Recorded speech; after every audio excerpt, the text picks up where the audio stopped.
Olá, meus queridos estudantes do 9º ano, como que vocês estão? Aqui é o professor Eduardo de História para mais uma aula de História do Brasil.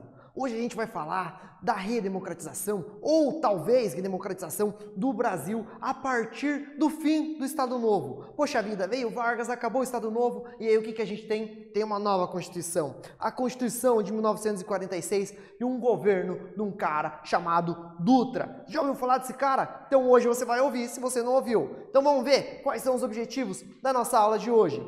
Primeiro, a gente vai analisar a tal da Constituição. A Constituição de 1946, certo? E vamos estudar o período do governo do presidente Eurico Gaspar Dutra.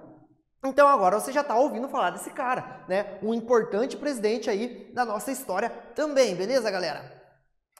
E vamos a algumas perguntinhas para ver se a gente relembra o que a gente está falando, o que a gente está vendo. Você lembra as principais características do governo de Getúlio Vargas, conhecida como Estado Novo? O que foi o Estado Novo? O que aconteceu no Estado Novo? Quem é Getúlio Vargas? Quem é Getúlio Vargas? Você lembra, né? Por favor, essa tá fácil, essa tá dada, hein? E na Segunda Guerra Mundial, o Brasil lutou de que lado? A favor de quem? Com quem? Pra quem? Quando? Vamos ver? Primeiro, pessoal, de 1937 a 1945 foi um período em que a gente teve o tal do Estado Novo, certo? E é considerado um governo ditatorial, né?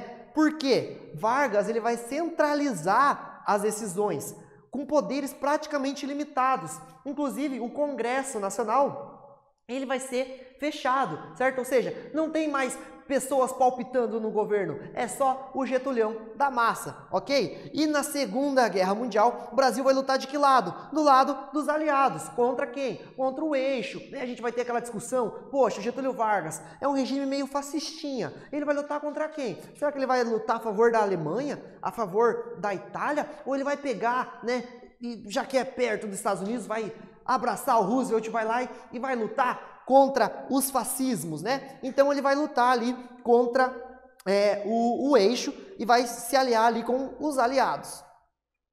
E a atual Constituição, já que a gente vai falar de uma Constituição muito importante, que é de 46, a gente tem que lembrar o que é uma Constituição, né? E lembrar também qual é a nossa atual Constituição brasileira, certo? Então, a atual Constituição brasileira, que vocês podem comprar, vocês podem encontrar até na internet, né? A atual Constituição brasileira foi promulgada em 1988. Você conhece a nossa Constituição? Qual que é a função de uma Constituição? O que é uma Constituição? A gente vai ver melhor o que é essa tal da Constituição nesta aula. Esse livrinho aqui, muito bonitinho, capinha verde e amarela. E para a gente se contextualizar do que estava acontecendo neste período, né? A gente vai ter um tal do Maracanaço. Você já ouviu falar do Maracanaço? Já ouviu falar? Neste período, pessoal, a foto abaixo ela vai mostrar o gol de empate do Uruguai do Schiaffino. Oh, gol triste, né? Na final da Copa do Mundo de 1950, lá no estádio do Maracanã. A gente não tinha tido 7-1 ainda para descobrir que ia ter vergonha maior do que o Maracanaço, né, pessoal? Mas enfim, a seleção brasileira de futebol ela perde o jogo. E o Brasil foi sede da Copa do Mundo em 1950 e foi um chororô danado. Maracanã, muito triste, né? Depois a gente teve um Mineiraço que foi bem pior. Mas o futebol, a partir dessa derrota, as pessoas se uniram um pouquinho. As pessoas sentiram a dor da seleção, certo? E o futebol começou a ser um orgulho do país a partir de 1950, a partir desta derrota, beleza, galera? As eleições de 1945, agora para a gente entender, né? A gente está falando aí da década de 50, o que está acontecendo? Na política, a gente vai ter as eleições de 1945, que foram convocadas por quem? Pelo próprio Getulhão da massa, pelo próprio Getúlio Vargas, certo? E quais serão os candidatos, pessoal? A gente vai ter o brigadeiro Eduardo Gomes, da UDN, que era oposição a Vargas, e a gente vai ter General Eurico Dutra, do PT-B-PSD, ministro da Guerra de Vargas, e Iedo Fiuza, Partido Comunista do Brasil, certo? E quem vai vencer, pessoal? O Eurico Dutra, certo? Aqui a gente vai ter o Eduardo Gomes, ele era um cara muito articulado, pessoal, ele era um cara que falava muito bem. Enquanto a gente tem o Eurico Dutra, ele era um cara meio desengonçado para falar. Ele ficava nervoso, não falava bem. Porém, pessoal, ele vai ter um apoio de um cara que falava muito bem, um cara que falava com a classe trabalhadora, que é o tal do Getúlio. Esse sim falava bem, esse sim falava com o povo brasileiro. E isso vai fazer com que a gente vai ter, então, o Eurico Dutra no poder. Vai ser ele quem vai ganhar as eleições. E de 1946, pessoal, a 1964, a gente vai ter então uma alternância ali no poder entre a ideia de populismo e democracia, certo? Então, diferentes propostas vão se alternar no poder entre esse período, de 46 a 64. Uma ideia nacionalista e uma ideia liberal, certo? Então, a proposta nacionalista, ela defendia independência na Guerra Fria. Ó, vamos relembrar esse contexto mundial, século XX. Estados Unidos e União Soviética vão ser os grandes vitoriosos da Segunda Guerra Mundial. E eles vão criar, né, o mundo vai se dividir em quem apoia os Estados Unidos, quem apoia o regime soviético. Então, a proposta nacionalista defendia então essa independência na Guerra Fria, né, interferência do Estado na economia e o controle de investimentos estrangeiros no país, muito parecido com o que foi o regime varguista. Enquanto a proposta liberal defendia um alinhamento com o pai dos americanos, lá os Estados Unidos, o tio Sam, né? E sem interferência do Estado na economia, uma ideia liberal, né? O mercado se autorregula, lei da oferta e da procura. Se tem muito produto, ele vai baratear, se tem pouco, ele vai ficar caro. Então, a gente vai ter essa lei da oferta e da procura e a liberdade para investimento estrangeiro no país. Ou seja, eu tenho uma empresa lá nos Estados Unidos, eu posso vir investir aqui. Enquanto o nacionalismo, ele prioriza a indústria nacional. Então, aumenta o imposto da indústria que vem lá de outro lugar para que a concorrência seja meio desleal aqui dentro. As pessoas prefiram consumir um produto brasileiro do que um produto do exterior, tá? Então, essas são as principais diferenças. Outra coisa que vai ganhar força nesse período, pessoal, é a ideia de um país moderno. Temos que modernizar o Brasil. Nessa época que a gente vai ter algumas importantes construções brasileiras, alguns arquitetos vão ficar muito famosos nessa ideia de modernizar, um tal de Oscar Niemeyer, curitibano, já ouviu falar desse cara? Muito bacana as obras dele, né? A música também vai se modernizar, a gente terá a bossa nova como um novo estilo musical. A gente vai ter, olha que legal, entre esse período vai vir a chegada da televisão, né? Se até a década de 50, os anos áureos, o ano de ouro do rádio, a partir de 60 nós teremos os anos, né, começando os anos de ouros da nossa queridinha televisão, né? E o bicampeonato mundial de futebol neste período vai fazer também com que a gente se sinta cada vez mais brasileiro, né? A gente vai ter a seleção brilhante de 58 e 62. Quem não lembra, né? Eu assisti ao vivo, inclusive, né, com os atletas Didi, Pelé e Garrincha, né? Eu sou da década de 50, tá, pessoal? E a gente vai ter, olha aqui, lembra que eu falei do Oscar Niemeyer? A gente vai ter a construção de Brasília. Quem vai ser o cara que vai planejar tudo? Esse tal de Oscar Niemeyer. Justamente, pessoal, para tentar modernizar esse Brasil, modernizar o país, tá bom? E quem lembra das obras, né? Lembrar ali da arquitetura de Brasília, vai ver que é realmente muito moderna, muito diferente, né? Aqui, pessoal, a gente vai ter algumas figuras muito importantes, né? Como o Juscelino Kubitschek, né? Que vai ser o responsável ali pela construção de Brasília, o presidente que vai fomentar com um plano de metas, 5 anos de 5, o futebol, né? A gente vai ter aqui o Pelezinho, né? O Pelé na Copa de 58, o Belino na Copa de 62 e o João Gilberto, o músico, né? Tudo para modernizar o Brasil. Aqui a gente já tinha acesso ali à televisão, aos programas de TV, inclusive a Copa do Mundo já começou a ser transmitida em preto e branco, beleza, galera? Tem algumas imagens que a gente ainda hoje consegue ter acesso à Copa de 58 e à Copa de 62. Vamos para uma atividade rápida, pessoal? Durante o primeiro governo de Getúlio Vargas, de 30 a 45, considerado nacionalista, alguns elementos já haviam sido caracterizados como símbolos brasileiros, como na música, esporte e cultura popular. Quais foram esses símbolos? Quais será? Vamos dar um tempinho para vocês e a gente já volta.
meus queridos alunos, conseguiram responder? Vamos analisar com calma, então, relembrar quais foram os elementos que o Getúlio da Massa ele tentou trazer da cultura popular brasileira.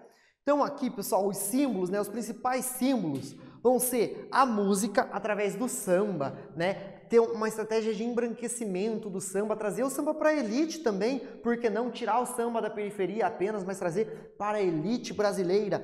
O esporte, a gente vai ter a capoeira. A capoeira vai ser reconhecida, né, como uma arte marcial 100% brasileira. E também teremos na cultura popular o carnaval, né? Esta festa popular vai ser incentivada por Getúlio também. Inclusive ele vai financiar muitas vezes o carnaval, que vai ficar oficialmente no calendário nacional, certo? Como um dos feriados. E a Constituição, pessoal, de 1946? O pós-Estado Novo de 1945, como que foi? A Constituição, pessoal, ela vai ser promulgada em 18/9/46, certo? Ela vai se opor ao quê? A polaca. A gente tinha aquela Constituição, né, do Estado Novo, aquela Constituição em que deixava o poder totalmente concentrado nas mãos do Getúlio Vargas. Aqui a gente vai ter algumas diferenças muito importantes e percebam, né, a liberdade de pensamento, de expressão e de associação. Agora a gente vai ter então liberdade de pensar, criticar o governo, pensar diferente do governo, né? A gente vai ter autonomia dos três poderes, como que era em 45, antes ali com Getúlio Vargas, Estado Novo, a gente tinha o poder totalmente autoritário, o autoritarismo, o governo centrado nas mãos do Getúlio. O que ele decidia era a verdade, ponto e acabou. Ninguém questionava o Getúlio da Massa, né? Agora a gente vai ter autonomia dos três poderes, que são o legislativo, o executivo e o judiciário, beleza, galera? A gente vai ter agora o voto obrigatório a todos os brasileiros maiores de 18 anos, menos alguns, né? Não é todos, entre aspas, os analfabetos, soldados e cabos não poderiam votar, beleza, galera? Então, e outra coisa muito importante também vai ser o direito à greve, que o Getúlio Vargas, ele deu os direitos trabalhistas? Deu, mas não podia ter greve também, não era tanto assim também, né? Porque ele está dando os direitos, para que vai fazer greve, né? Ele está dando os direitos, né? Então, isso vai ser só a partir dessa nova Constituição que vai se opor ali à Constituição, né, do Getúlio Vargas. Beleza, galera? E então aqui, vocês conseguiram entender o que é uma Constituição? Né? É nela que vai estar todos os deveres, né, todas as leis ali que regem um país, os direitos e os deveres de cada cidadão, né? Os direitos e os deveres até do próprio Estado, dos poderes estatais, certo? A nossa Constituição atual é a chamada Constituição Cidadã, porque é uma das constituições que mais deu ali, novamente no período de redemocratização do Brasil, pós-regime militar, deu muitos direitos para o cidadão. E aqui a gente tem o governo Dutra, né? O Drutinha aqui também animadinho, né? Com a sua faixa no peito de presidente, muito bonitinho, né? Ele vai abandonar, pessoal, as políticas de incentivo de Getúlio Vargas e vai adotar o liberalismo. Então, enquanto Getúlio Vargas ele era totalmente nacionalista, o Dutra ele vai adotar a ideia liberal. Por quê? Porque ele quer se alinhar com o paizinho do norte, os Estados Unidos, certo? E ele vai romper relações diplomáticas então com a União Soviética. Então ele não vai ser neutro, como os nacionalistas queriam, né? Ser independentes. Ele vai se colocar de um lado, ele vai falar, não, o Brasil ele é um regime democrático, liberal, de direito, e ele se opõe à ideia dos comunistas soviéticos. Beleza, galera? Outra coisa que vai acontecer é o cansaço do Partido Comunista, a cassação, do Partido Comunista no Brasil. Poxa, o Partido Comunista, pessoal, ele tinha acabado de ser livre, tá? Então fazia mais ou menos 2 anos que eles estavam, eba, agora a gente pode ser comunista no Brasil? Ah, não podemos mais. Foi bem assim, certo? Então logo os comunistas foram colocados na ilegalidade novamente, já que ele tinha se aliado com os Estados Unidos e não com a União Soviética. Beleza, galera? Outra coisa que a gente vai ter é as importações vão ser liberadas, então aquele protecionismo do Getúlio Vargas, né, a indústria nacional, o Dutra ele vai pegar uma contramão, justamente por quê? Porque os americanos queriam vender os produtinhos deles aqui no Brasil, então ele vai dar uma abertura econômica para os americanos virem vender os produtinhos deles.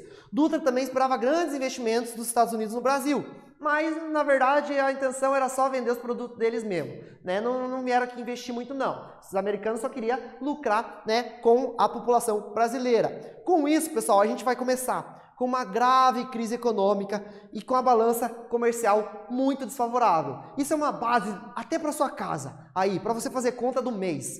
Você tem que gastar o que você tem ou economizar. Ou seja, você tem que gastar menos do que você ganha, né? Se você gasta mais do que você ganha, você vai ter uma balança comercial desfavorável. Uma hora você vai falir, você vai perder, sei lá, você vai ficar pobre, muito pobre, né? E é isso que vai acontecer com o Brasil. Ele estava gastando mais, né? Comprando mais do que exportando, do que vendendo, ou seja, estava importando mais do que exportando. Isso vai gerar uma grave crise financeira e o Dutrinha, né, da massa, ele vai conseguir fazer com que todas as reservas que o Getúlio Vargas tinha conseguido, né, todo o dinheiro guardado no cofre brasileiro seja expurgado, né, acabe com esse dinheiro em apenas 2 anos, ou seja, todas as reservas nacionais vão sumir na mão do governo Dutra.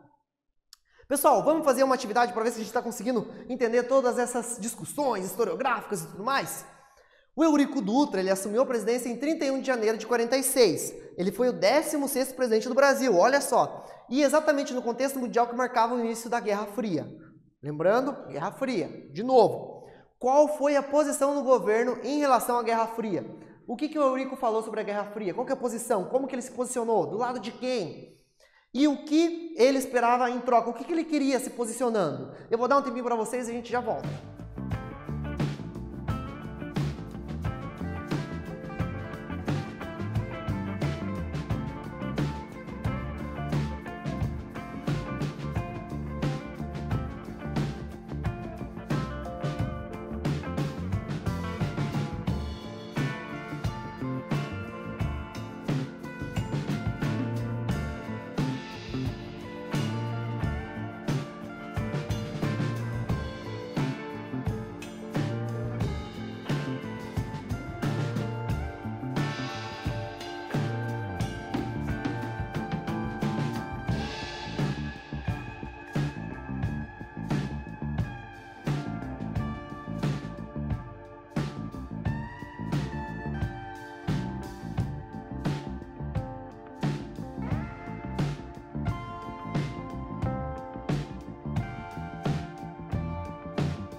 E aí, pessoal, conseguiram responder? Conseguiram lembrar qual foi, né, o posicionamento do Eurico Dutra em relação à Guerra Fria e o que ele estava esperando em troca, o que ele queria? Lembrando, né, ele está no governo do Brasil, ele queria favorecer o Brasil, né? Então, qual foi, pessoal? Ele se alinhou, né, aos Estados Unidos, ou seja, ao bloco capitalista, ao bloco liberal, né, de liberdade econômica. E com isso ele vai romper, então, as relações diplomáticas com o comunismo soviético, com a ideia socialista, né, da União das Repúblicas Socialistas Soviéticas. E o que ele esperava em troca, pessoal? Ele queria um grande investimento dos Estados Unidos da América, o paizinho do norte, no Brasil, mas infelizmente não aconteceu, né? Ele ficou a ver navios e viu aí a indústria nacional entrar em uma forte crise e até o Tesouro Nacional, né, secar. E aí ele vai falar assim, não, eu vou fazer uma coisa pro povão, né? Porque o Getúlio Vargas tinha essas ideias. Então agora eu vou fazer alguma coisa para o povo, eu vou fazer o Plano SALT. O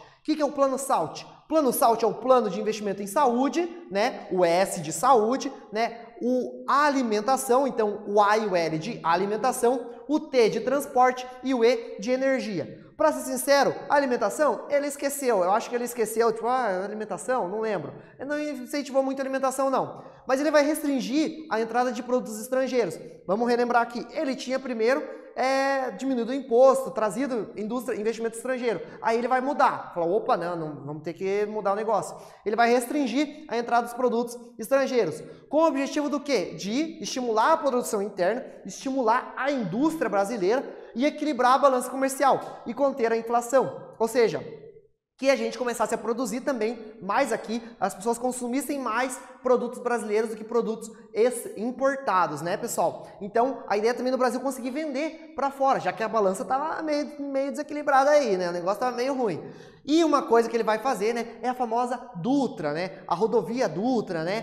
Que vai ser ali que vai ligar São Paulo ao Rio de Janeiro, que vai ter seu nome, né? A Via Dutra, até hoje, né? Ele vai se dedicar, né? Como ele falou, né? Que ia se dedicar ao transporte, ele vai fazer algumas rodoviazinhas aí, né? Na intenção de facilitar o transporte ali no Brasil, o transporte de mercadorias dentro do Brasil. Pessoal, então, para a gente entender, né, olhando aqui também esta fonte, né, o plano SALT, certo? Pronto para entrar em ação e tudo mais. Entre as ideias, as idas e vindas, como foi a atuação do governo Eurico Dutra na economia? Porque ele foi, ele voltou, né? Ele começou de um jeito, aí ele fez o plano SALT e se transformou. Ele repensou as coisas que ele estava fazendo. Então, como que foi, pessoal? Como que foi? Então, explique aí os principais elementos das estratégias econômicas do Eurico Dutra e a gente já volta.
E aí, meus queridinhos, como que foi? Conseguiram responder? Vamos ver então a resposta que o professor preparou para vocês.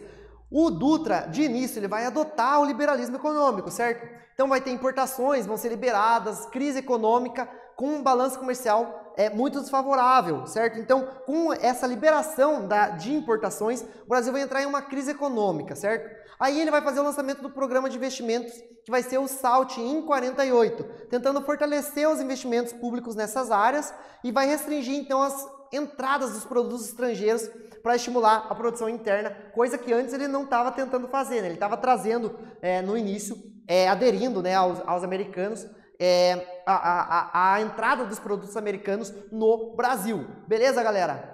Então, o que a gente viu nesta aula? Eurico Dutra era ministro da Guerra de Getúlio Vargas e foi eleito presidente. A Constituição de 46 devolveu a democracia ao nosso paizinho. E o governo de Eurico Dutra, que foi de 46 a 51, ele vai ser marcado pelo alinhamento aos Estados Unidos, crise econômica e investimentos com o plano SALT. Beleza, galera? São essas as nossas referências e essa foi a nossa aula de hoje. Espero que tenham gostado e até uma próxima. Falou!